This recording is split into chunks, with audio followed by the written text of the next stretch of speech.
Okay, I made it. Whew, thank goodness. Crazy day. I'm speaking to you from the past. You're in the future, I'm in the past. I am Mr. Bradford, and I still will be when you see me in live person.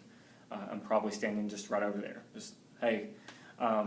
Anyways, welcome to Heritage High School. For those of you returners, welcome back. For those of you who are new, glad to have you. This is my 6th year at Heritage High School, and I wanted to make sure that I reached out to you guys and let you know that Algebra 2 will be the best thing that ever happened to you.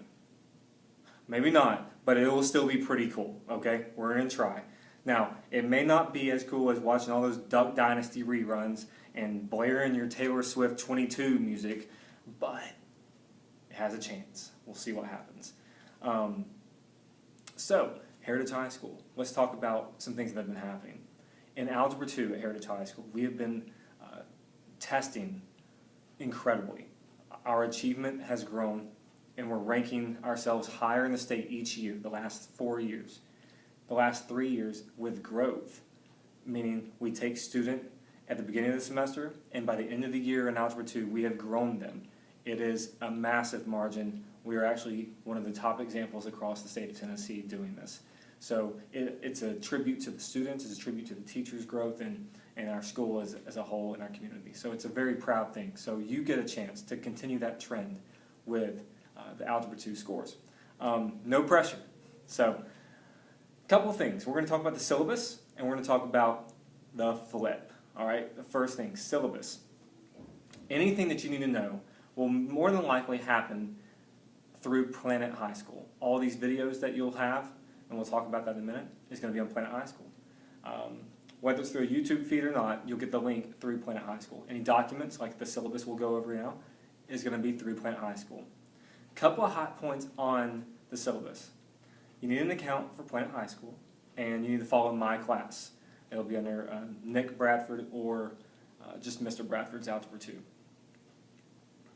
Couple of things. We'll talk more about the flipped in a second.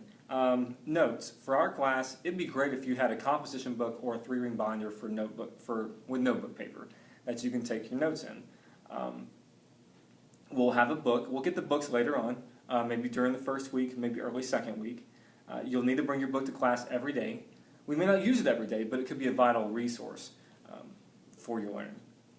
Don't leave it in class. You're accountable for it. If it gets lost, it goes on your bill. So make sure you keep up with it. We don't have any storage space in the classroom for your textbook. I'm sorry. That's from the top down. Now, grading. We will have tests. We will have quizzes. We will have class activities / tasks / problem sets. So the test will count the majority of your grade. All the other stuff will gradually build into your overall grade. It's not rocket science. You have a big EOC at the end of the year, in the spring semester, so therefore our test will be kind of our biggies per unit. But we'll have other things kind of get us there.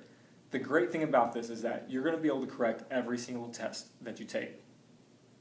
Excuse me, and you'll get that format later on. We're not going to waste our time with it today. Now, let me flip over here. A couple of expectations. I expect you to be prompt to class. I think you will be. We've had a good track record of that in this class. I also expect a high effort. I need you to make sure that you reach beyond what you think you can do. Don't have a bad day. If you do have a bad day, limit it. Make sure it's come and gone. When you cross through this class doorway, let's see if we can regroup and refocus and see if we can have a pretty productive class. I'll try my best to be prepared for you every day, and you try your best to be prepared for your classmates and me every day. And for yourself, it's your grade, it's your course, take control of it. Electronic devices, we'll talk about that. We're going to use technology, but at the same time, that doesn't give you the freedom to just have your phone out all the time, or your iPod. We don't want that out. If you think there's an opportunity for it, ask me, but it always has to go through me first. Please ask. Have that respect for me. When you leave the room, you got to have permission from me. No big deal. Sometimes I have a hall pass. I'm trying to get the sign-out sheet. It may be there by the time you see this video. It may not be. We'll work on that. But basically, I've got this acronym SOAR. It says to show up, be at every class, try to limit your absences, own it, make sure that you understand it's your responsibility for your grade and your course credit. Achieve high, don't shoot low. You can do better than what you think in a lot of ways, and especially when you have help within the class. And respect yourself and respect others. I'll do the same. You may not agree every time, but maybe you can kind of see where they're coming from, and it might be wrong, but especially in your opinion. But respect it, move on, agree to disagree in some cases. All right, let's go to the next slide.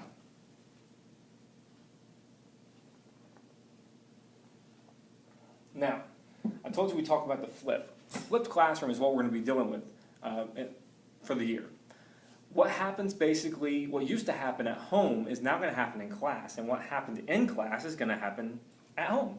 So what you see is, it used to be me standing in front of you for 30 minutes talking, you sleeping, me waking you up, all this stuff. It was just a fun game in a lot of ways.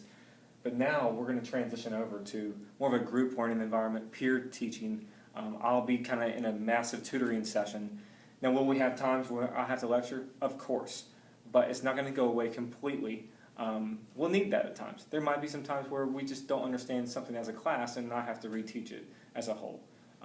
What this is going to do for us is it's going to open up for a variety of activities that happen in class while you watch the lesson that I provide at home, on the bus, in the commons before school, just not in class.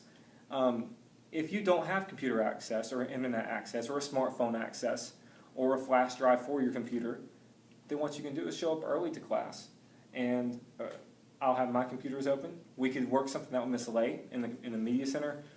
I don't think this will be a problem because you could also partner up with a friend and watch the videos. They'll be between 5 and 15 minutes long, no biggie, so you won't hear me talk for 20 to 30 minutes a day. This will happen about every other day or so. We'll just have to see how the schedule goes. So in class, like I said, we'll have an activity, a task, a problem set. Basically what I'm getting at is more student learning in class and less teacher lecture in class. We want the in-class time to be vital, important, engaging for you. I don't want you to come to class and just think, oh goodness, we have to listen to that again. So we're changing it up. We're flipping, all right? So three reasons I want to do this. It develops a better teacher for me. I'm able to help my lessons get better on the fly. And it also makes you a better student. You're able to work together with students, other students, and hear their ideas instead of at home working on your homework and thinking, I have no idea how to do that problem. So now you can actually work on that problem in class and have me, have a student, have a friend next door to you, and you're able to get that done. It's pretty common sense. So that's why I'm doing that. Number 2, it strengthens relationships. It's going to help me get to know you better in class rather than me talking to all 30 of you at the same time. I can talk to you individually throughout an hour.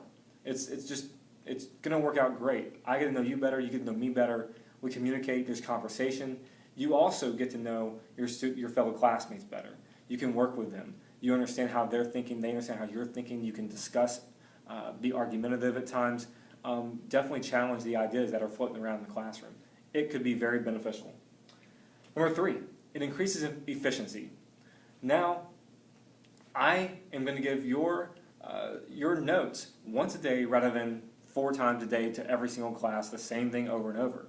Also, you get to not waste 15 more minutes or 20 more minutes of listening to a lecture, and you get to get to work. You're going to be more efficient with your learning. You're going to remember more. You're going to have more tasks and activities. It will be more fun. It will be a chaotic, organized effort, if you can say that. Kind of an oxymoron there. But we're going to work hard at this, and I look forward to implementing this new procedure with you guys. It's gotten very high reviews, and it's worked. And so I want to make sure that you understand that we're going to make this work, and it's going to be a good thing. You're going to have a very different classroom experience within a mathematics classroom, much different than I ever experienced, and I'm really excited to share this experience with you guys. So we're going to talk about our syllabus now. If you have any questions about anything, we'll fill those here in a second. And tonight, what I'm thinking is that you're going to need to go home and get your syllabus signed, so make sure that happens. And your parent letter is going to describe the flipped classroom maybe in more detail than what I just did to your parents or guardian, whoever you're living with. And if you'll get that signed and sent back to me, and there's a couple of questions on there that you could fill out as well. So I appreciate it. I'm looking forward to it. I don't know what else to say. Let's go flip. Pow.